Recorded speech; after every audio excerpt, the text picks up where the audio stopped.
사회적 이슈와 지역의 이야기를 꼼꼼하게 따져보는 시사터치 따따붙다 지금 시작합니다. 자, 오늘 또 김경진 전 국회의원과 함께합니다. 안녕하세요, 의원님. 네, 안녕하세요. 그 한 주를 쉬셨잖아요. 네. 네, 주변에서 어찌나 그 안부를 물어보는 사람이 많던지요. 어디 다녀오셨습니까? 뭐 어쨌든 네. 안부 물어본다니 다행입니다. 무사하시죠? 네, 잘 지내고 있습니다. 네. 자, 또 이제 그 뭐 이슈를 물고 오셨을 것 같아요. 가지고 네. 오셨을 것 같은데 주간 이슈 먼저 이슈 체크 부탁드립니다.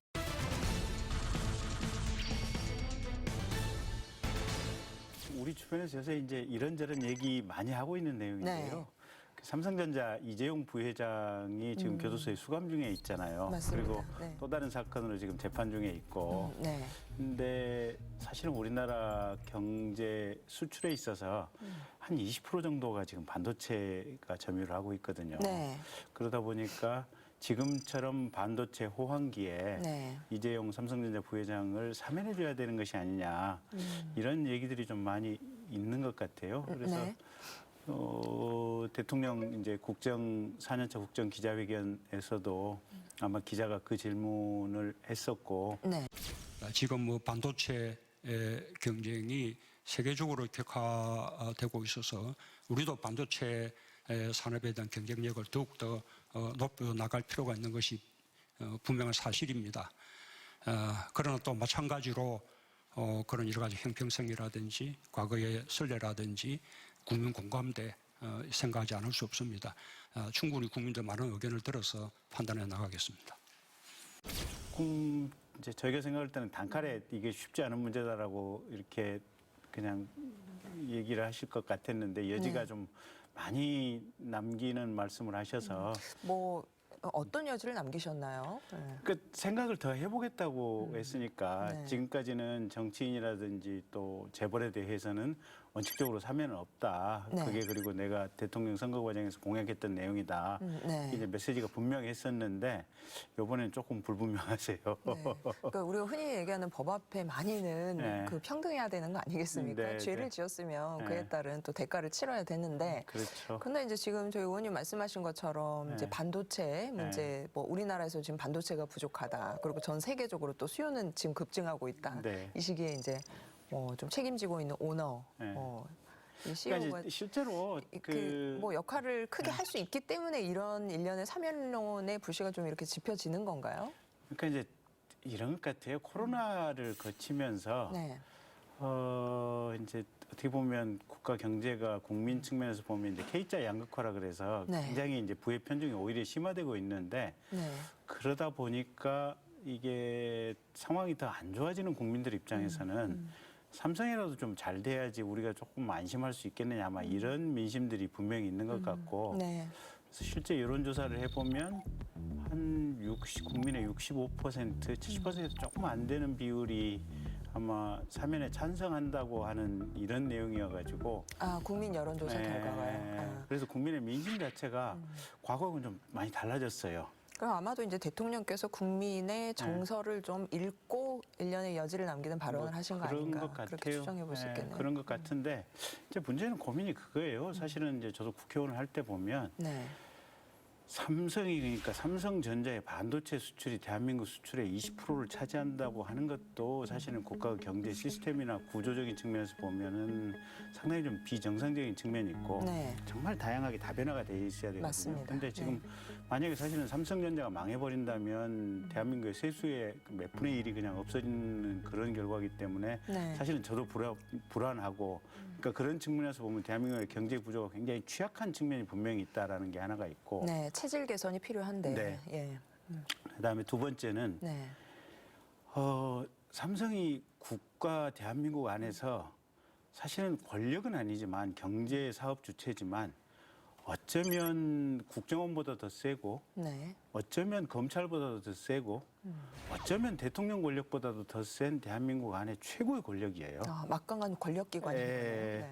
그러니까 제가 국회의원 할 때 느꼈던 것은 삼성이 원하지 않으면 아무리 좋은 기사도 어떤 언론 매체에 단 한 줄도 실리지가 않습니다. 아하. 삼성에 유리하고 좋은 내용의 기사라고 할지라도. 그게 대한민국의 현실인 거네요. 네, 심지어는 그 이 지면으로 나가는 신문 매체 같은 경우 특히 진보 진영의 신문 매체들도 사실 요새 되게 매체 운영이 어렵거든요. 보면 네, 방송사도 어렵지만 맞습니다. 거의 마지막 순간에 적자를 메꿔주고 조금 플러스 흑자로 이렇게 항상 이렇게 회계 처리를 맞춰주는데 네. 그 마지막 뒤처리를 해주는 게 전부 삼성이에요. 아하. 네. 광고비를 언론사들도 다 이렇게 해서 그러면 이게 삼성이 국가 안에서 실질적으로 국정원이나 검찰이나 법원이나 대통령 권력 그 어느 권력보다도 더 강력한 권력을 가지고 있는 이 삼성의 실질적인 오너에 대해서 네. 우리가 사실은 검찰이 수사를 하고 네. 법원이 재판을 하는 것도 이게 보통 일이 아니거든요. 검찰 수사 단계에서도 거의 뭐 전직 검찰총장, 전직 뭐 대검 중수부장 이런 출신의 변호사들이 들어와서 선임돼서 하기 때문에 검찰 수사도 수사하는 검사들 입장에서는 이게 정말로 한 발자국 한 발자국 나가는 게 시속 300km 태풍 속에서 한 걸음 나가는 거하고 똑같은 상황들이거든요. 네, 삼성 네. 수사하는 게 네. 검찰 내부도 그렇습니다. 이게 네. 밖에 생각할 때는 무슨 검찰이 대단한 끝발을 가지고 있는 것 같지만 실제 현실이 그렇고요. 자본의 힘이 그렇게 막강하군요. 그렇죠. 아니 나도 먹고 살려면 누가 저한테 월급 주는 사람이 최고예요. 네. 보면 왜냐하면 그래야 나도 내 새끼 교육도 시키고 나도 내 마누라랑 밥 먹고 살고 어디 가서 식당에 가서 외식이라도 한번 할 수 네. 있으니까 그건 삶의 본질이에요. 네. 네. 그러니까 그런 상황이다 보니까 이게 사실은 그러니까 국민들이 가지고 있는 삼성의 어떻게 보면 반도체라도 잘 되어야지 우리나라가 그나마 이 속에서 이 어려운 이 코로나 시대 속에서 대한민국 경제가 조금 안정적으로 갈 수 있지 않겠느냐라고 하는 국민의 민심하고 네.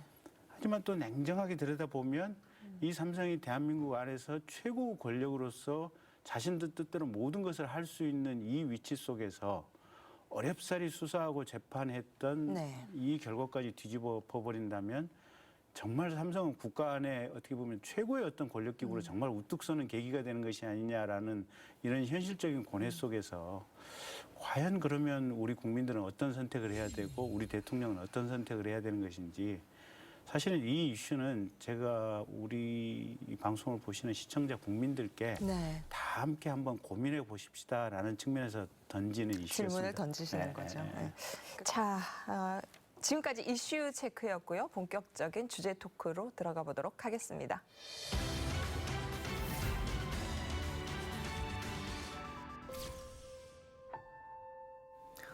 내 젊음을 누가 마음대로 가져가는가?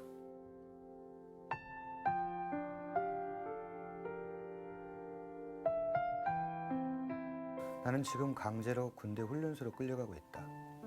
11월 3일 오후 4시 31사단 이발소에서 머리카락이 잘려나갔다. 거울 속에 비친 내 모습이 광주와 우리 조국의 폭력적인 모습이었다. 훈련소에 가기도 전에 군복을 입고 소지품이 담긴 더블백을 받고 이등병 계급을 달았다. 4명의 헌병이 군복 입은 4명의 대학생 팔을 잡고 버스를 탔다. 시민들의 의심스러운 눈빛과 두려움이 느껴져 왔다. 출발지는 송정리역. 내 젊음을 누가 마음대로 가져가는가? 나는 원치 않은데 누가 나를 끌고 가는가? 내 젊음을 군대에 바치러 가는구나. 아니 죽임을 당하는 길일지도 모른다. 저수지에서 놀던 아이도 죽이던 그 잔혹함이 언제 나에게 다가올지도 모른다. 긴 침묵의 시간과 불안. 11월 4일 새벽 3시 지금은 천안, 곧 서울에 도착했지. 말만 듣던 대한민국의 심장부. 내 발로 가지 못한 그곳, 끌려서 가는 서울길. 내 젊음과 청춘의 낯선 곳 어디 아니면 강원도 아니면 경기도 어디쯤에 묻힐지 돌아올지 모를 그곳으로 나는 가고 있다.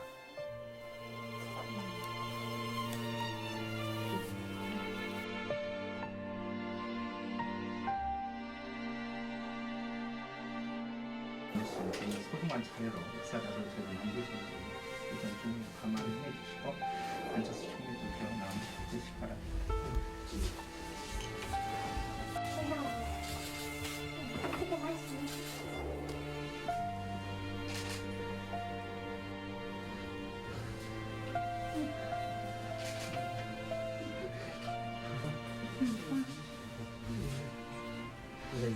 앉으십시오. 앉으세요.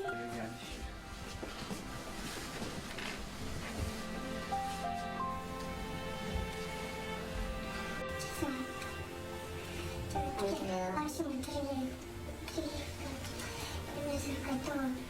그때 당시에 그랬지만 오늘 또 이 자리에서 또 마음이 상처를 또 드린 것 같아 죄송합니다.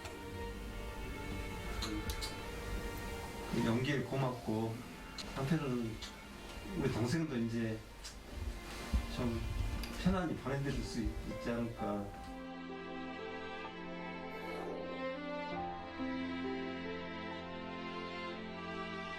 저기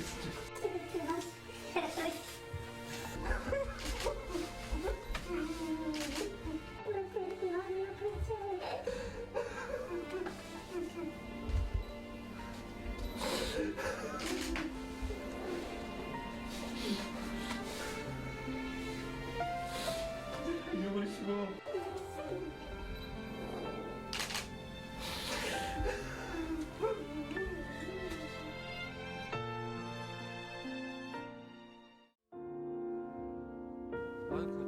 어떻게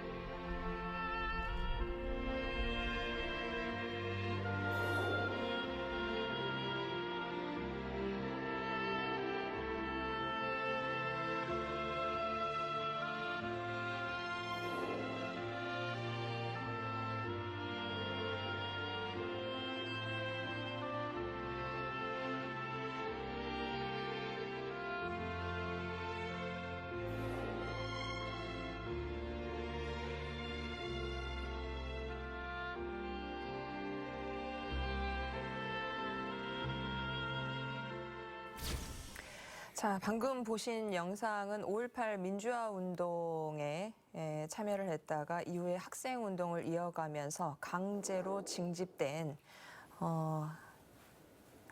당시에는 이제 젊은 청년이었겠지만 지금 이제 어느덧 나이가 많이 드셨습니다. 그 역사의 산 증인 그분의 이야기였고요. 그리고 또 1980년 5월 그날 계엄군의 편에 서서 시민들을 무참히 짓밟았던 공수부대 대원이 진심 어린 사과를 하고 그때 당시에 피해 유가족들이 용서를 하는 그런 장면을 보셨습니다. 자, 오늘은요 41주년을 맞고 있는 5.18 민주화 운동, 5.18 민중항쟁에 대한 이슈를 다뤄보도록 하겠습니다. 의원님, 그냥 좀 울컥하는 것 같습니다. 네. 그렇죠. 네. 저 때가 제가 고등학교 1학년 때였으니까 네. 세월이 정말 정말 많이 흘렀네요. 40년이 넘게 흘렀네요. 보니까. 네.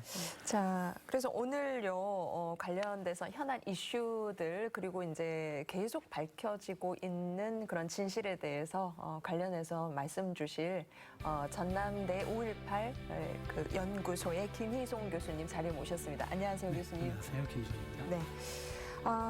지금 이제 다음 주가 이제 80년 5월에 그날 5월 18일이 지금 이제 다가오고 있고, 그리고 지난 10일에 광주에서 고 조비오 신부님의 명예훼손으로 1심에서 유죄를 선고받은 전두환 씨의 첫 항소심 재판이 있었습니다. 네. 그 소식 먼저 좀 전해 주실래요? 네.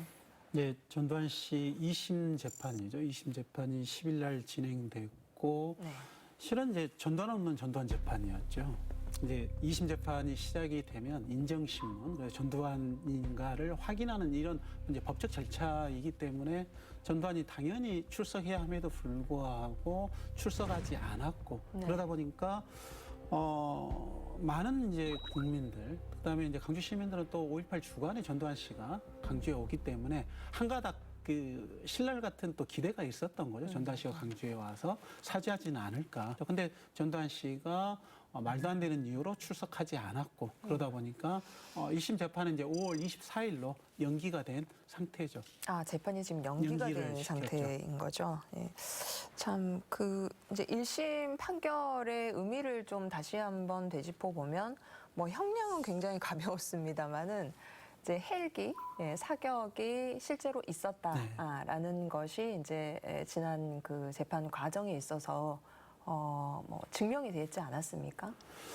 이제 1심 재판이 2년 6개월 진행됐습니다. 2년 6개월 진행됐고 많은 이제 청취자분들이 기억하시겠습니다만은 11월 30일 날 작년이죠. 2020년 11월 30일 1심 재판부가 판결을 했고 네. 2년 6개월 동안 좀 숱한 논쟁들이 있었고 수많은 증인들 40여 명이 넘는 증인들이 재판장에 나와서 증언을 했고 그리고 이제 이 증언은 이제 엇갈렸죠. 전단식 증인과 강주 시민들 그리고 조비오 신부님과 같이 헬기 사격을 목격했다라고 주장하는 이제 증인들이 나왔고 또 군기록이 제출됐고 이런 것들을 이제 종합적으로 판단해서 1심 재판부가 이제 판결을 내렸는데요. 제가 지금 판결문을 좀 메모를 해왔는데 어떻게 판결을 했냐면 조비오 신부님만의 목격만이 아니라 군 관계자의 진술과 80년 당시 5월의 내용을 담고 있는 군기록의 내용들을 종합적으로 판단한 결과 피해자와 목격한 바와 같이 1980년 5월 21일은 강주의 무장 상태로 있었던 500MD 헬기가 2엽 사격 이상의 사격을 하였음을 인정할 수 있다. 그런데 이제 결과적으로 1심 재판부는 헬기 사격을 인정을 했는데 이 헬기 사격이 2엽 사격 수준을 뛰어넘어서 시민들을 상대로 실제 목숨을 앗아갈 수 있을 정도의 그런 인명살상의 사격 행위도 있었을 것으로 추정할 수 있다. 하지만 이제 거기에 대한 사실관계 확인은 이루어지지 않았기 때문에 1심 재판부는 좀 조심스럽지만 500MD 헬기가 2엽 사격 이상의 사격을 하였음을 인정한다라고 이야기하고 이제 전두환 씨에게 1심에서 이제 징역 8개월에 집행유예 2년을 이제 선고한 거죠. 그래서 어찌 보면 1심 이제 판결을 통해서 80년 5월 헬기 사격이 있었다는 것을 사법부가 이제 최초로 인정을 했고, 그다음에 이 헬기 사격을 인정을 했다는 것은 지금까지 이제 5.18 민주화 운동을 둘러싸고 논쟁점에 있었던 지점들이 이제 그거죠. 단 하나. 전두환 씨의 주장은 그런 거였죠. 군인들도 인간이다. 그래서 본인들이 위협을 당하고 있었고 자기의 목숨이 경각에 달했기 때문에 불가피하게 어쩔 수 없이 사격을 할 수밖에 없었다. 그리고 이런 불가피한 상황으로 몰아갔던 책임에는 일부 군인들의 과격한 진압들도 있었지만 강주 시민들도 문제였다. 강주 시민들이 이게 저항을 너무나 가격하게 시위를 했기 때문에 군인들이 불가피한 측면에서의 사격을 했다. 이게 이제 자위권적 차원의 사격이거든요. 그래서 자위권적 차원의 사격과 헬기 사격은 차원이 다른 거죠. 헬기 사격이라는 부분들은 전쟁을 가정하는 거고 적을 상대로 하는 군사 작전인 거잖아요. 그다음에 특히 이제 80년 5월 당시에 시민들의 무장의 수준은 특히 이제 5월 20일은 무장하지도 않았고 시민들이. 그래서 거리에서 민주주의를 외쳤던 그런 시민들을 상대로 해서 1심 재판부의 판결은 헬기 사격이 있었다라고 판단을 내렸기 때문에 어찌 보면 이제 1심 판결을 통해서 40년 동안의 논쟁이 하나의 이제 역사적인 종지부를 찍게 된 거죠. 네. 그 이제 학살의 주범은 또 밝혀야 되지 않을까. 이제 발포 명령자가 과연 누구였을까? 예. 이게 이제 지금 계속 고 조비오 신부님 명예훼손 재판으로 지금 시작을 하고 있지만 이제 실체적인 진실에 좀 가까워지는 것 같아서 지금 이제 2심 재판 어떻게 좀 진행될 것으로 보시는지 궁금합니다. 2심 재판은 이제 1심 재판이 이제 잘 됐느냐 잘못됐느냐. 원래 항소심이라고 하는 것은 1심 재판의 당부를 따지는 과정이기 때문에 제가 볼 때는 특별히 아마 전두환 피고인 측에서 반증을 제시하지 않는 한은 아마 이제 1심 재판 그대로 갈 가능성이 높긴 한데 어쨌든 좀 지켜봐야 되겠죠. 지켜봐야 되겠고 이제 사실은 광주 시민들 입장에서는 전두환 씨가 이제 광주에 좀 내려와서 법정에 서는 장면을 또 좀 보고 싶고 맞습니다. 사실은 제일 바라는 바는 지금이라도 이제 어떻게 보면 돌아가시기 전에 이제 사과하는 그 장면을 보고 싶은데 본인이 취했던 행동이나 평소의 언동을 가지고 본다면 그럴 가능성은 매우 적어 보이기는 하고 그러면 광주 법정에서 와서라도 뭔가 조금 혼나는 모습이라도 좀 보고 싶은 마음이 없지는 않은데 일단 법정에 항소심 출석부터 안 하고 그냥 항소심 불출석하고 지금 재판 진행할 수 있지 않느냐라는 식으로 지금 전두환 씨나 또는 그 변호인이 지금 재판에 대해서 그렇게 주장을 하고 있으니까 조금 화가 나는 상황이죠. 지난 12일 5.18의 실제적 진실 규명을 위해 출범한 5.18 진상규명조사위원회 첫 성과 보고회가 열렸다. 그동안 피해자를 중심으로 끊임없이 증언이 나왔던 5.18 당시 계엄군의 헬기 사격. 지금까지 신군부는 자위권 차원에서 발포했다고 주장했으나 시민들을 향한 무차별 발포에 대한 생생한 진술이 공개됐다.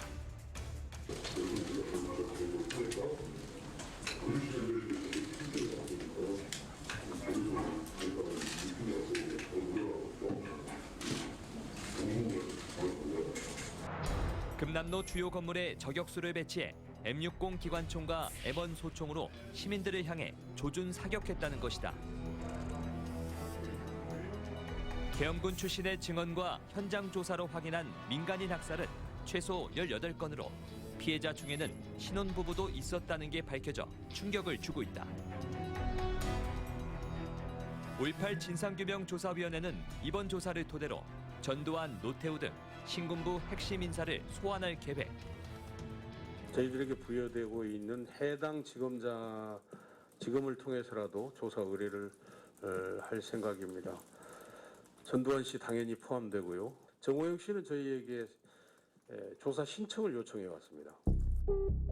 그러나 신군부 세력들은 여전히 반성과 사죄는커녕 파렴치한 태도를 보이고 있다. 당시 이 주동자들은 한 번도 사죄하지 않았거든요. 반성하지 않았거든요. 전두환 일당은 오히려 당시 5.18 현장 여러 가지 사건들을 다 또 왜곡해서 날조하는 그런 기록물마저 바꿔치기 해가지고 해왔다는 사실이 드러났거든요. 이게 이런 것들이 뭐냐면 그들은 여전히 지금도 사죄와 반성을 하지 않고 있습니다. 시간이 지나면 아마 그 역사적 하나 그 해석 문제로 치환해가지고 자기 자신의 스스로가 정당한 행위를 했다는 것으로 날조를 하고자 하는 그 시도가 있었다는 거죠. 여전히 미완의 과제로 남은 5월 광주의 온전한 진실.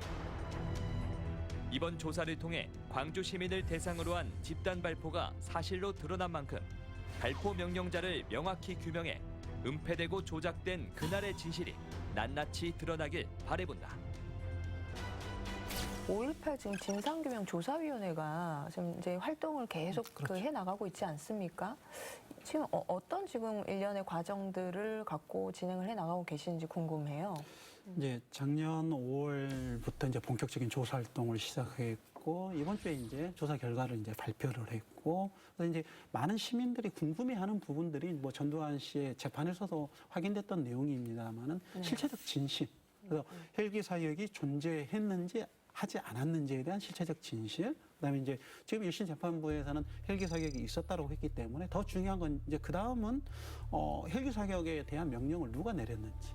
명령 주체죠. 네. 왜냐하면 군인들의 사격이라는 행위는 군사 작전을 통해서 이루어지는 거기 때문에 우발적 사격이라는 부분들은 존재할 수가 없는 거죠. 특히나 80년 5월 강주에서 계엄군이 보였던 행태는 이게 우발적 사격이라고 이게 얼버무릴 수 있는 수준을 뛰어넘는 것, 이게 정말 상상할 수 없는 국가폭력이었기 때문에 시민들이 확인하고 싶은 것은 80년 5월에 강주에서의 잔혹한 국가폭력을 자행했던 자들이 누구인지에 대한 실체적 진실을 알고 싶은 거고, 실체적 진실에 따른 이제 사법적 단죄, 역사적 단죄가 이루어졌으면 좋겠다. 근데 이제 단죄로 가기 전에 뭐 이제 지금 뭐 사과와 화해라는 부분들은 갈 수 있는 수준도 아니고 지금은 좀 진실을 좀 규명했으면 좋겠다. 그래서 작년부터 진상규명위원회가 열심히 조사 활동을 하고 있고 그 결과를 이제 내오고는 있지만 아직까지는 이제 실체적 진실에는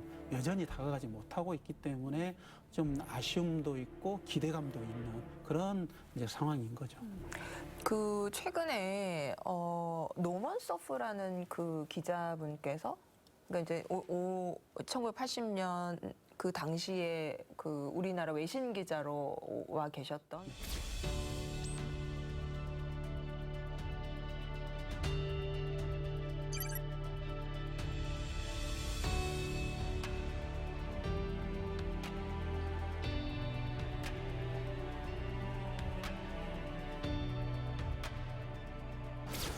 아직 이제 5.18에 대한 진실이 진짜 밝혀지지 않았다는 부분들이 저는 이제 그 사진 보면서 정말 좀 참혹하기도 했고 5월 27일 이제 새벽에 모습들이 사진에 남아 있었는데 좀 그런 이제 진실들이 아직도 규명이 안 됐기 때문에 네. 그런 내용들이 이제 하나하나 진상규명위원회 조사를 통해서 그다음에 아직 이제 공개되지 않는 기록을 통해서 확인할 필요가 있는 거죠. 그래서 지금 이제 도청에서 실은 이제 그 사진을 이제 공개를 하고 있는데 전시회를 지금 전시회를 하고 하고 있는 있고 거죠. 네. 저는 좀 용기가 필요할 것 같아요. 80년 5월의 진실을 마주할 용기. 그다음에 이제 그 진실을 우리가 어떤 식으로 규명해 갈 것인지. 네. 그래서 전두환 씨만 부정하는 게 아니라 제가 이제 일부 들었던 이야기로는 진상규명위원회 정말 적반하장으로 80년 5월에 직접적인 책임자가 진상규명해달라고 탄원서를 냈다는 이야기를 제가 들었거든요.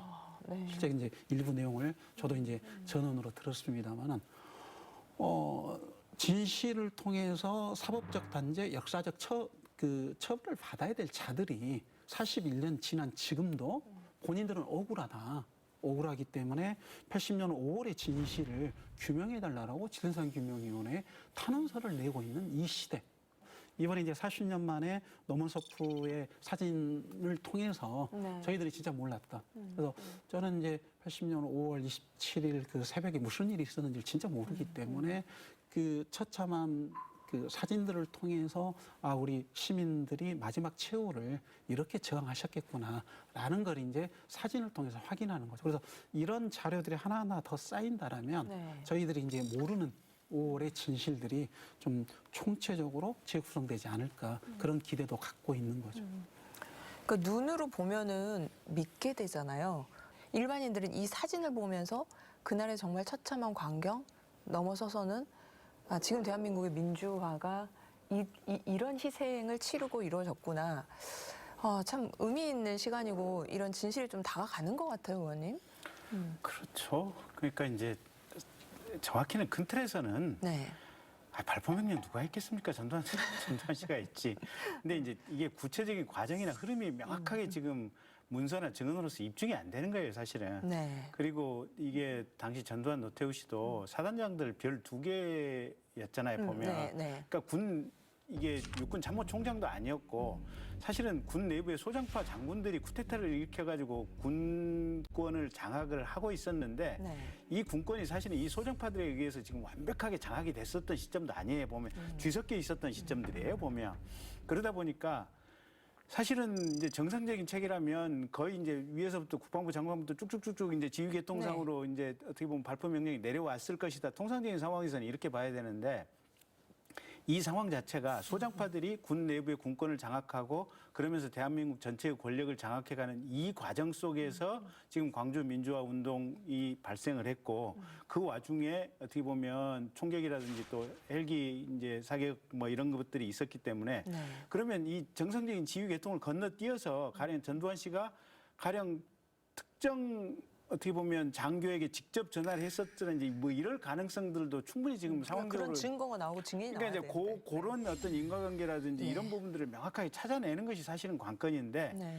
그걸 찾아내기가 지금 쉽지 않은 것이 상황이고 그래서 사실관계 자체가 혼재되어 있다 보니까 이제 많은 어려움들이 있는 것 같아요. 근데 네. 큰 틀에서 보면 전두환 노태우 씨가 사실은 이게 발포 명령자라고 보는 것이 맞을 거예요. 네. 맞을 거고 그렇기 때문에 지난번 그 김영삼 대통령이 있을 때 이 전두환 노태우 이분들 재판을 회부해서 전두환 씨 같은 경우는 그때 사형 판결 이렇게 받았죠. 내리고 네. 그렇게 했었던 거 아니겠습니까? 그리고 김대중 대통령께서 적극적으로 이게 사면하자고 해서 이제 다시 어떻게 보면 우리 사회가 용서와 화해의 치유로 과정으로 가자고 했는데 이제 그런 상황들이고 사진들을 보면 우리가 조금 몰랐던 또는 아직까지도 인식 못했던 단편들이 요소에 사실은 아직도 많이 숨어 있구나라는 네. 생각들이 좀 드는 거죠. 그래서 이것들을 얼마만큼 우리 지역 광주가 잘 보관을 하고 체계적이고 종합적으로 이 자료들을 잘 이렇게 정리를 하는가 이게 사실은 지금까지도 잘 해오긴 했지만 네. 앞으로도 또 나타나는 어떤 단편의 편린들이 있으면 이것들을 잘 조각을 맞춰내는 것이 우리에게 주어진 과제들이겠죠. 네, 과제 이제 사명으로 생각을 합니다. 자, 지금 이제 밝혀지지 않은 것들이 지금 단편 계속 수면 위로 올라오고 있다고 말씀 주셨는데 관련해서 또 저희가 이슈를 좀 다뤄보도록 하겠습니다. 보안사령부 관리번호 1617번 전남대 정진규, 보안사령부 관리번호 2363번 전남대 안원규. 80년 5월 광주가 겪은 아픔을 위해 싸우다 삶을 송두리째 빼앗긴 청춘들이 있다. 바로 전두환 정권의 강제 징집돼 국가폭력을 당한 이들이다. 83년 10월 3일이 10월부터 11월 초까지 80년 이후에 가장 큰 대규모 학내 민주화 운동이 일어났죠. 그 기간에 제가 좀 강제 징집당했죠. 머리가 좀 짧은 분이 오셔가지고 저 멀리 쳐다보면서 저거 보이냐? 또 손 들고 이렇게 해보라 하고 그다음에 앉았다 일어났다를 해보라 하더만 그것이 일종의 요즘으로 말하는 신체 검사였던 것 같아요. 왜 그걸 한지는 저는 몰랐습니다. 그래가지고 가자마자 또 그 군인들에게 데모했다고 가혹행위 당하고 그냥 그냥 순간적으로 그 민간인이 한 2시간 만에 머리 잘려가지고 군인이 되는 과정이었습니다. 그 다음 날 바로 군대로 끌려갔는데 일반 시위 참가자들은 면회가 없었어요. 근데 특별하게 강제 징집으로 가는 학생들만 잠깐 면회를 했어요. 누나하고 어머니가 오셨는데 알고 보니까 이제 강제로 군대를 보내기 위한 사인을 하기 위해서 저도 몰랐죠. 저는 끝끝내 사인을 하지 않았기 때문에. 5.18 민주화 운동이 있은 후 전국 대학가에선 신군부를 비판하는 학생들의 목소리가 높아진다. 이에 전두환 정권은 운동권 학생들을 중심으로 강제 입영 조치를 시행. 이들을 순화한다며 복무 기간 동안 생각과 이념을 바꾸는 녹화 사업까지 자행하기에 이른다.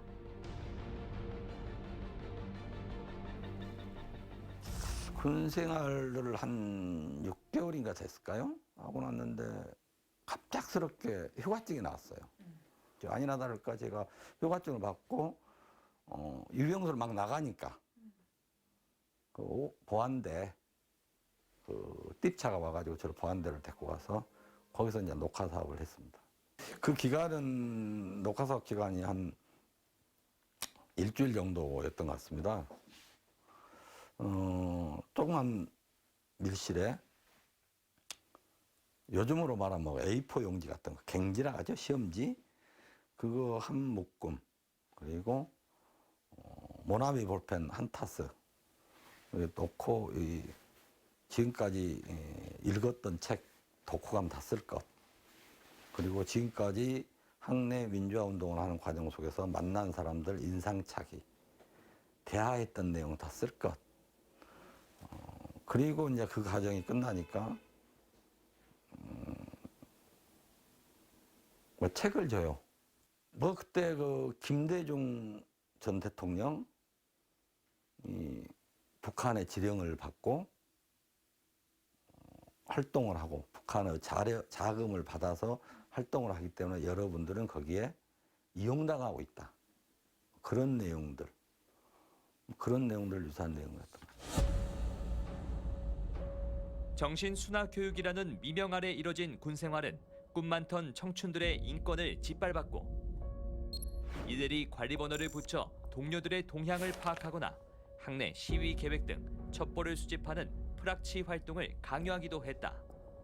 그런 과정에서 조금 용기를 생기고 제 주변의 모든 사람들이 저를 감시하고 보고하는 사람들을 몰랐어요. 그러니까 한마디 한마디 행동하는 것이 얼마나 조심스러운지. 그리고 편지가 왔을 때 만약에 사회에 대한 비판적인 편지가 오는 순간 벌써 다 알고 있어요. 제가 편지를 보기도 전에 늦게서 이미 다 그 편지를 뜯어보고 다시 붙여놓은 흔적을 늦게서 한 거예요. 심지어 일병 때는 그 유교훈련을 갔는데 저는 유일하게 세상에 소식을 듣고 싶었어요. 근데 유격을 물들어 가는데 흩날리는 그 신문을 보고 군대를 갔던 운동했던 시위했던 강제병들이 6명이 의문사했다는 것이 국회에서 막 복잡하더라고요. 근데 늦게서 한 것이 9명이 이제 강제징용 당한 사람들이 9명이 죽어요. 그때 이제 제가 나도 언제 닥칠지 모르겠구나 그 불안감이 계속 엄습을 했었죠. 주로 많이 겪는 일들이 군대 다시 끌려가는 꿈. 왜 그러냐면 저는 군대 들어갔을 때 군번이 없었습니다. 군대 생활을 하다가 군번을 줬어요. 그러니까 신체 검사도 받지도 않지, 그다음에 군번도 없는 상태이기 때문에 여러분들은 군대를 다녀온 흔적이 없기 때문에 군대를 다시 징집 영장이 나와서 가는 꿈을 많이 꾸는데 저는 저만 문제인 줄 알았거든요. 그랬더니 다른 저희 동료들도 군대 다시 징집 영장이 나와서 끌려가는 꿈을 좀 많이 꾼다고 그러더라고요. 국가폭력에 희생된 이들이 제 목소리를 내기 시작한 건 불과 2년여 전. 피해자들의 자발적 모임인 진실규명추진위원회가 구성되면서부터다. 현재 공식적으로 밝혀진 피해자는 1,192명. 하지만 실제 피해자는 이보다 더 많을 것으로 추측한다. 2000년과 2005년 진상규명에 대한 움직임이 있었지만 관계부처의 비협조로 정확한 조사가 이뤄지지 못했기 때문이다. 강제징집 녹화선도 공작은 국가가 국민에게 저지른 국가범죄입니다. 국가범죄는 공소시효가 있을 수 없습니다. 광주 항쟁 41주기를 앞두고 진상을 밝힐 것을 요구하다 군에 끌려가고 죽어가야 했던 청년 학생들에 대한 진상이 제대로 밝혀질 수 있기를 바랍니다. 국가범죄에 가담했던 자들은 세월이 흐르더라도 반드시 처벌받는다는 원칙이 세워져야 합니다. 그래야 다시는 민주주의를 쿠데타로 유린하는 세력이 나타나지 않을 것입니다. 한편 이들은 지난해 12월 10년 만에 다시 출범한 제2기 진실화해를 위한 과거사 정리위원회에 진상규명 신청서를 제출, 책임자 처벌과 피해자 전수조사 등을 요구한 상태다. 하지만 2기 위원회가 첫 시작부터 파행을 겪으며 답보 상태에 머무르고 있어 정해진 기간 내 진상규명을 완수할 수 있을지는 미지수다. 피해 보상을 떠나서 그 사람들이 바르게 명예가 회복될 수 있는 기회가 주어져야 되고 이제부터 주어져야 되지 않겠는가. 그분들이 그분들도 바르게 적응할 수 있도록 국가 폭력으로부터 우리 국가가 어떻게 보호하고 인권적으로 대우하는가를 보여주는 시발점이 지금부터라고 생각이 듭니다. 새로운 출발점을 맞은 5월. 전두환 정권이 저지른 전방위적 인권 유린이 철저히 밝혀질 수 있도록 국가 차원의 노력이 절실히 필요한 때다.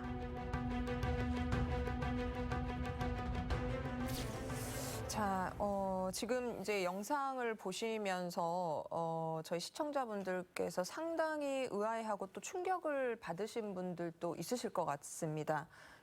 지금 강제로 징집을 당하고 또 녹화 사업이라는 일환으로 뭔가 좀 그 교육을 받고 그리고 이제 선도까지 이르는 그래서 이른바 강록선이라고도 지금 이제 언론에서 지금 이렇게 다뤄지고 있는데 좀 자세히 말씀해 주시죠. 예, 지금 생각하면 상상할 수 없는 일이죠. 군대를 강제로 끌려간다. 지금 이제 군대 갈 뭐 자제분들이 있는 분들이라든가 우리 학생들 같은 경우는 이제 본인들이 온라인으로 선택을 해서 뭐 부대도 선택하고 그다음에 친구들하고 같이 갈 수도 있어요. 내무반에서 훈련할 수 있는. 그래서 지금 이제 80년 당시에 군대를 강제로 어떻게 끌려가지라고 생각할 수도 있겠지만 실은 이제 실제 존재했던 일이죠. 그래서 1980년 이제 5.18 민주화 운동을 피로 이제 진압한 전두환이 정권을 찬탈하고 나서 이제 학생 운동을 중심으로 해서 5.18 민주화 운동에 대한 진상규명 요구가 분출을 했죠. 특히 네. 이제 83년 이 시기에 이제 학내에 대한 포갑 정책이 조금 이제 유화적 국면으로 가면서 학생 운동이 활성화됐고, 그래서 학생 운동에서의 첫 번째 목소리는 80년 5월 강주의 진실을 규명하라는 거였거든요. 그래서 이제 학생들을 중심으로 해서 5.18 진상규명 요구가 분출되니까 전두환 정권은 이제 이기감을 느꼈겠죠. 그래서 이 학생들을 어떤 방식으로 아까 이제 영상에도 봤습니다만은 강제로 이제 군대를 끌고 가는. 그래서 이게 이제 80년 9월부터 1984년 11월까지 학생들을 이제 강제로 끌고 가는. 그래서 어떤 방식으로 끌고 가냐면 시위하다 잡혔으면 이제 구속될 거니 아니면은 사인하고 나갈 거냐. 근데 이제 사인하고 바로 군대로 가는 거죠. 군대를 가고 이게 이제 강제 징집이고 강제 징집으로 끝나는 게 아니라 전두환 신군부가 봤을 때는 이 학생들이 빨갛게 이제 불순분자라는 거죠. 그래서 이 빨갛게 물들어 있는 사상을 녹색으로 이게 정화시키겠다. 이게 이제 사상교육을 시키는 거죠. 그래서 본인들이 갖고 있었던 생각들을 고쳐라. 그래서 이제 파란색으로, 녹색으로, 그린으로 바꾸겠다는 게 녹화 사업인 거죠. 얘들이 빨갱이다. 그래서 이제 이 녹화 사업은 82년부터 84년까지 진행이 됐는데 이게 그냥 군대 내에서만 이루어지는 게 아니라 이 사람들에게 뭘 요구하냐면 휴가를 가면 너랑 같이 학생운동을 했던 사람들에 대한 동태를 파악해서 보고를 해라. 이른바 프락치죠. 이건 정말 이제 양심에 반하는 행위이고 지금까지 자기 신념을 위해서 살아왔던 사람들에게 강제로 군대에 끌고 가는 것도 모자라서 이제 자기 동료를 배반하라는 거죠. 이걸 이제 국가가 요구를 했고 실제 이제 이런 과정들 속에서 저항했던 분들이 일부는 분신해서 사망도 하셨고 또 저항하는 과정들 속에서 이제 의문사하셨던 분들도 계시는 거고 이분들이 이제 말을 하지 못하는 거죠. 가령 이제 군대를 갑자기 끌려간 것도 좀 의아한데 면회를 왔는데 면회 와서 자기가 이제 그 만났던 친구들을 다 하나하나 보고해야 되는. 저도 이제 제 동아리 선배 중에 한 분이 그렇게 끌려갔던 분이 있는데 나중에 이야기 들어보면 휴가 갔다 오면 휴가 가는 게 자기는 정말 고역이었대요. 왜냐하면 휴가 가서 누구를 만났는지 다들 보고를 해야 되니까 그래서 동양 보고를 안 하면 가서 또 두들겨 맞고 이런 이제 악몽의 시기를 80년 이후에 전두환 정권 내내 군대 내에서 자행됐고 이걸 이제 주도했던 이제 기관이 보안사인 거죠. 보안사가 강제징집과 녹화사업, 프락치 공작 활동을 자행했던 이런 이제 아픈 국가폭력의 역사고 지금 이제 많은 분들은 정말 그런 일들이 있었을까라고 믿지 않을 이야기일 것 같아요. 믿기지 않는 이야기인 거죠, 실은. 그러니까 지금 인권 유린도 자행이 되었지만 이제 군에 가서 지금 의문사라고 표현을 하시지 않았습니까? 그러면 뭐 고문을 받는다거나 또 심한 어떤 구타에 의해서 죽음에 이르렀는데 그것을 마치 뭐 자살이라든지 사고사로 위장을 해서 지금 의문사로 지금 그 기록이 된 그런 피해자들도 상당수 있다. 거죠. 아, 그것도 정말 그 규명해야 될 진실이네요. 예, 이분들이 얼마나 그 견디기 힘들었으면 이제 가령 실제 자살하신 분들도 계실 거예요. 왜냐하면 자기의 동료를 배반해야 되는 거기 때문에 아마 그런 부분들에서 그걸 이제 보안사가 전두환 정권이 자신의 정권을 유지하기 위해서 그런 국가폭력을 자행한 거죠. 그리고 이 국가폭력에 고스란히 그걸 그 맞았던 청년들 이들은 이제 그때 당시의 아픔들이 제가 봤을 때는 정상적 생활을 할 수 없는 거죠. 지금까지도. 그래서 저는 84년 그다음에 88년 이 정도에 이제 강제징집과 녹화 사업이 종료됐다라고 하지만 그 강제 징집당하고 녹화 사업을 받았던 분들의 삶은 지금까지도 그 트라우마에 시달리고 있다라고 보는 게 정확한 거죠. 아, 원님 그 국가 권력이 얼마나 정말 무서운가. 폭력을 행사하는 주범이 지금 국가가 되고 있는 거 아닙니까? 근데 사실은 저기 아까 이제 화면 속에서 나왔지만 이미 전두환 시절에도 저에게 나왔었어요. 근데 벌써 한 30년, 40년째, 30몇 년째 진상 규명이 안 되는 거예요, 보면. 그래서 계속해서 자료를 찾고 하는 작업들이 이제 계속해서 할 수 있는 데까지는 해봐야 되겠죠. 해봐야 되겠고 어쨌든 돌아가신 분들 입장에서는 그냥 대학생 활동하다가 네. 어느 날 갑자기 그냥 군대 갔고 잡혀간 거죠. 네, 그리고 갑자기 어느 날 그냥 유골함만 돌아와요 보면 뭐 어떤 과정으로 죽었습니까? 그러면 아무런 설명도 없어요 보면 그리고 그때 전두환 시절만 해도 그거를 파기 위해서 물어보면 오히려 이게 이 군의 이제 보안사나 뭐 경찰 정보계통에서 쫓아다니면서 이게 유족들 동행 감시를 했어요. 아, 네. 그래서 당시에 이제 유족들이 유일하게 이제 뭐 야당 국회의원들 잡고 이제 하소연하고 뭐 네. 그랬던 거죠. 근데 국회에서 얘기해봐야 사회 전체가 특히 군 전체가 이게 철옹성처럼 뭉쳐 있는 상황이라 그때도 진상 규명이 잘 안 됐던 거죠. 그 앞으로 지금 이제 어떻게 조사가 이루어져야 되는가에 대해서도 좀 그 대안을 갖고 계실 것 같거든요. 실제 이 공작을 자행했던 기관이 이제 보안사령부죠. 네. 지금은 이제 기무사령부로 바뀌었고 기무사령부 이름이 안보지원사령부로 이제 바뀌었기 때문에 실은 이제 과거 의문사이라든가 국방부 이제 과거사 진상규명위원회 차원에서 이제 이 조사를 하려고 기무사에 이제 문의를 하는 거죠. 그럼 기무사는 관련 자료 없다. 자료 부존재 이유로 답변을 하고 그러면 이제 기무사령부에 대한 전격적인 조사가 이루어질 수 없었기 때문에 네. 지금까지는 자료가 없다라고 알고 있었죠. 근데 이제 저희가 2017년에 국방부 5.18 헬기 사격 특조위가 꾸려졌고 제가 이제 실제 기무사령부에 들어가서 조사를 해봤는데 그리고 그들의 이제 서버를 한번 들어가서 조회를 했어요. 근데 그때 제가 이제 진짜 놀랐던 게 기무사 서버에 수천 개의 공작 파일이 있어요. 아하. 지금도. 이게 그걸 지금 고스란히 안보지원사령부로 넘겼다라고 하는데 기무사령부가 과거에 노무현 정부 시기에 5.18 관련된 기록을 다 내놨다라고 했거든요. 근데 이제 문재인 정부 출범하고 나서 한참 헬기 사격에 대한 그다음에 전투기 폭격에 관한 진실규명 요구가 분출해서 국방부에서 특별조사단을 꾸리니까 그때 갑자기 기무사령부가 저희가 기무사를 조사 들어가지도 않았는데 네. 5.18 관련 자료가 있다라는 거예요. 그리고 5.18 관련 자료를 25건을 제출하겠다. 자발적으로 제출하겠다는 거예요, 본인들이. 우리는 지금 기무사령부에 대한 조사 계획도 잡히지가 않았는데. 근데 과거의 기록을 찾아보니까 노무현 정부 시기에 보안사령부가 당시는 이제 기무사령부가 5.18 관련 자료를 다 일체 제출했다라는 기록이 존재해요. 그래서 저희가 기무사령관한테도 같이 질문했던 거고 이제 면담 과정에서도 물었던 건데 아니 당신들 분명히 노무현 정부 시기에 본인들이 갖고 있던 자료 다 내놨다고 하지 않았냐. 네. 근데 왜 지금 와가지고 우리가 조사를 들어가지도 않았는데 네. 본인들이 서버를 조사해 보니까 5.18 관련 기록이 있다. 그리고 이제 5.18 관련 기록들도 실은 좀 충격적인 내용들이 많았거든요. 진상규명에 도움이 되는 자료들이 많았는데 그래서 저희가 이제 요구를 했던 게 뭐였냐면 기무사 자료실을 들어가서 조사를 하겠다. 본인들도 저희들 요구가 타당해서 저희가 이제 들어가서 조사를 했는데 저도 이제 좀 충격이었던 게 단 하나도 명칭이 겹치는 게 없어요. 사업에 관한 부분들이. 그래서 제가 이제 농담으로 아니 이런 명칭은 도대체 어떻게 만드는 거냐. 제가 얼핏 보니까 수백 개, 수천 개가 뜨는데 단 하나도 같은 명칭이 없다. 근데 이제 본인도 웃고 넘어갔는데 아마 제가 봤을 때는 이런 게 기무사가 갖고 있는 조난 자료.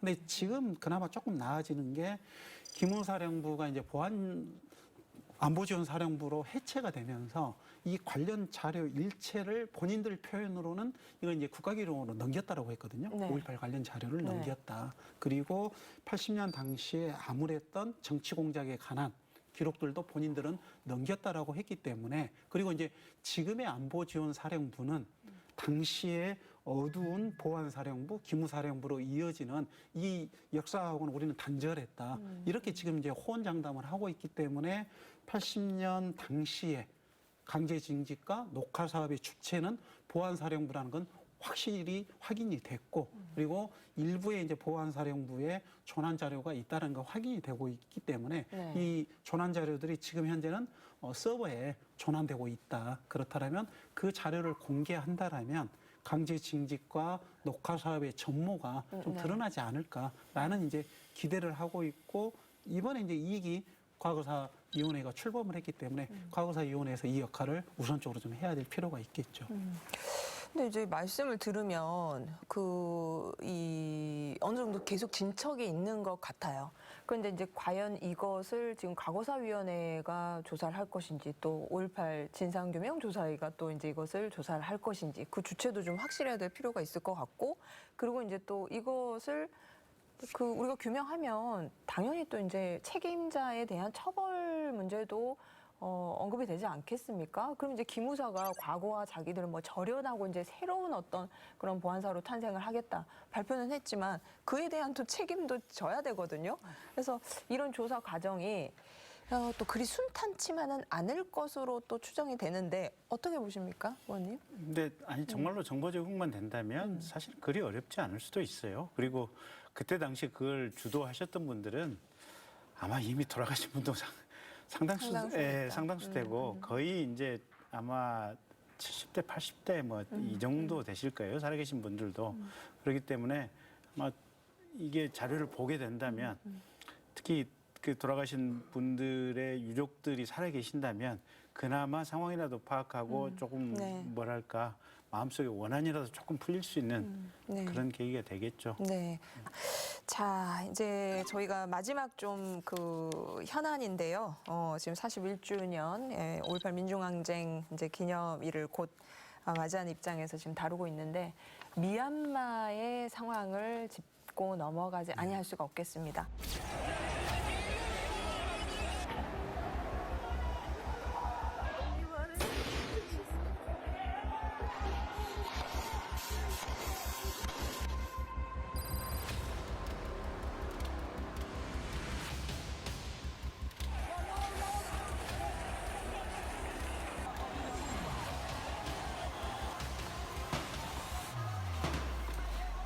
정말 그 80년 5월 광주의 모습과 너무 닮아 있습니다. 어떻게 지금 우리가 좀 힘을 보태야 되고 그리고 이 미얀마 상황이 좀 어느 정도 지금 나아질 그런 조짐이 저는 안 보이거든요, 교수님. 좀 암울하긴 한데요. 네, 하나 이제 좀 어떻게 바라봐야 확인할 됩니까? 부분들이 이제 네. 2월 1일 군부 쿠데타가 발생을 했죠. 그래서 지난 이제 11일이 군부 쿠데타 100일이었다라고 하고 미얀마 이제 정치범 지원 협의회라는 조직에서 이제 발표한 내용에 따르면 9일까지 희생자를 집계해 보니까 희생자가 이제 780명 그리고 체포된 인원이 한 3,800명 정도. 네. 물론 이건 이제 더 많은 숫자가 살상됐고 또 체포돼 있을 것 같은데 지금은 이제 갈수록 악화되고 있는 거죠. 그리고 많은 분들이 기대를 가졌던 게 군부 쿠데타 발표 이후에 국제사회가 압력을 통해서 네. 뭔가 좀 실질적 도움을 주지 않을까라고 생각했지만 국제사회는 성명만 발표했죠. 실효성 없는.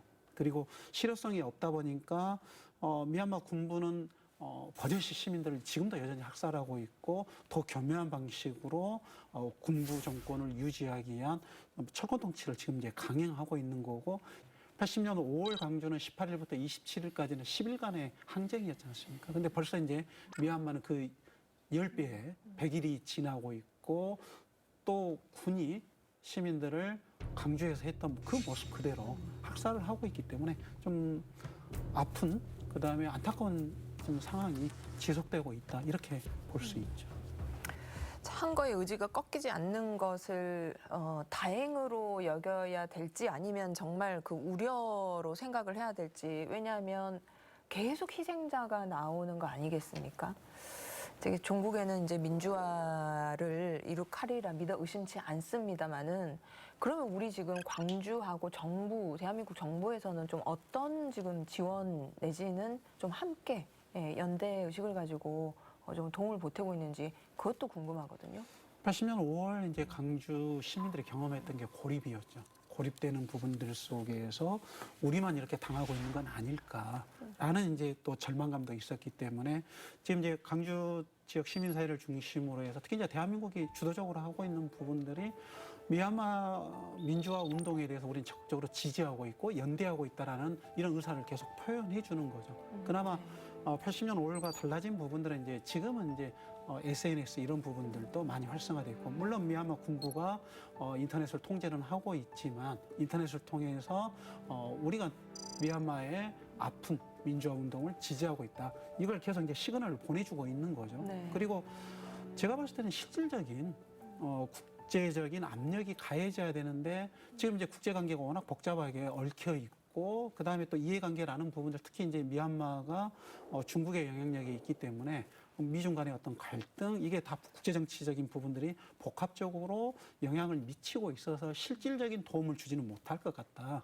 그리고 미얀마는 좀 강조하고 달라 있는 지점들이 뭐냐면 다민족 국가잖아요. 네. 다민족 국가고 그러면서 미얀마는 이제 소수민족 문제가 좀 있었기 때문에 이 소수민족을 중심으로 해서 뭐 미얀마 지금 이제 군부 쿠데타 있기 전에도 벌써 20개 정도의 소수 무장 단체들이 좀 이제 독립운동을 하고 있었기 네. 때문에 이런 이제 범세력의 연방군을 결성하려는 움직임 그걸 이제 하나의 내전의 흐름으로 보고도 있는 것 같고 그래서 시민들의 어떤 민주화 운동은 지속되고 이 과정들 속에서는 군부의 포갑에 맞서야 되니까 네. 불가피하게 무장을 할 수밖에 없고 이 무장의 정도가 자칫하면 내전으로 비화될 수 있다는 우려도 있는 거죠. 참 복잡다단한 상황인 것 같습니다. 민주화도 쟁취해야 되고 또 소수민족들의 독립운동까지도 지금 이제 그 안에서 좀 이루어지고 있는 것 같은데 어찌됐건 지금 무고한 그 이제 국민들이 목숨을 잃고 있다는 것은 참 가슴 아픈 일이에요. 이건 정말 이제 비극인데.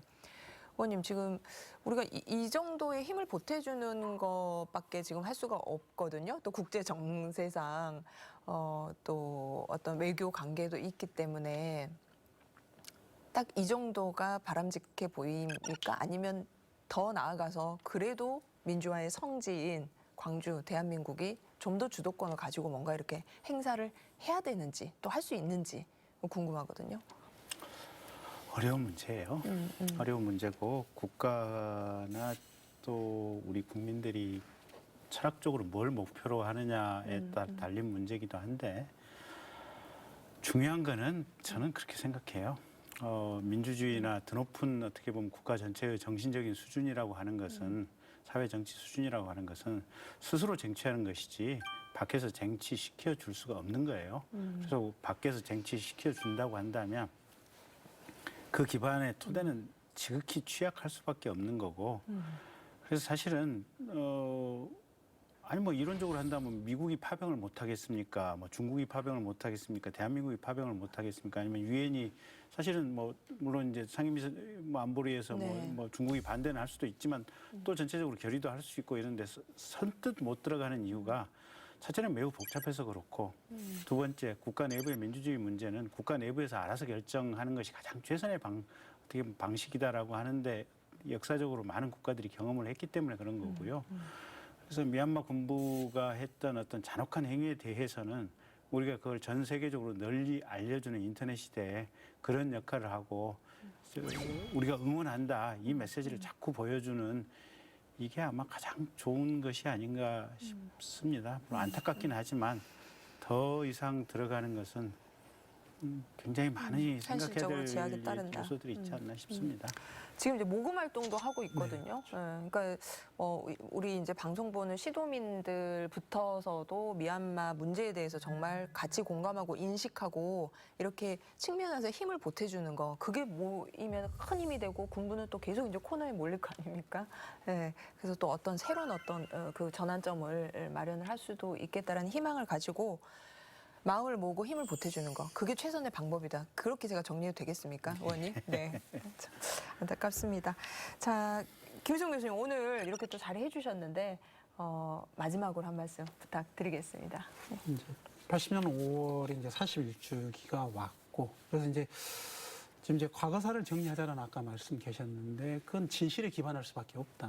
그래서 지금 이제 이기 진화의 명칭을 보면 진실과 화해를 위한 과거사 정리위원회거든요. 그러면 출발 지점은 진실인 거죠. 진실에 기반하지 않는 화해는 거짓 화해였다는 게 저희 이제 지난 이명박 박근혜 정부 시기에 확인을 했고 그래서 실체적 진실에 기반한 그래서 국가폭력에 관한 부분들은 사법적 단죄의 목적이 아니라 역사적 사실을 규명한다라는 측면들 속에서 모든 것들은 진실에 기반하고 진실에 기반한다면 그 이후에 화해의 문제는 저는 진솔한 사과가 있을 때 화해는 존재할 거다. 그러면 가해자들의 이런 사과, 우리 이제 영상에도 봤습니다만은 공수부대원들의 어떤 진정한 사과를 보고 우리 유족들이 또 40년 동안의 어떤 마음에 응어려졌던 거에 눈녹듯 녹았다라는 그런 말씀에서 확인됐듯이 네. 진실 그리고 사과 거기에 기반한 화해로 가기 위한 여정을 우리가 좀 만들어가야 되지 않을까라는 생각을 해봅니다. 41주년이기 때문에.